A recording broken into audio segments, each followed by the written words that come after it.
ওম নমঃ শিবায়। যাদের court case চলছে তারা এক কাজ করুন, শনিবার দিন করতে হবে।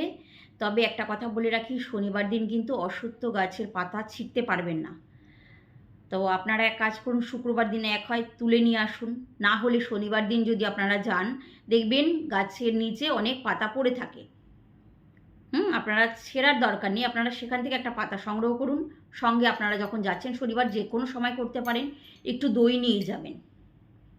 দই নিয়ে গেলেন এবং সেখানে অশ্বত্থ গাছের সামনে দাঁড়িয়ে সেই একটা পাতা সংগ্রহ করে রাখবেন। আগে হোক পরে হোক, ওখান থেকে মোটমাট শনিবার দিন আপনারা পাতাটা ছিঁড়বেন না।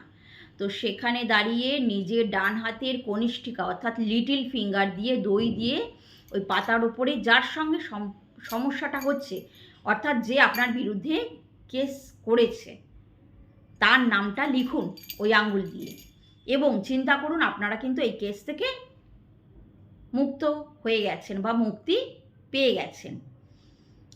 এই চিন্তা করতে করতে নামটা লিখে ওখানেই পাতাটা গাছের শিকড়ে রেখে আসুন এবং হাত জোড় করে প্রার্থনা করুন। তারপরে না তাকিয়ে চলে আসুন। এটা কিন্তু একটা রামবাণ উপায় বললাম, করে দেখবেন। নমস্কার।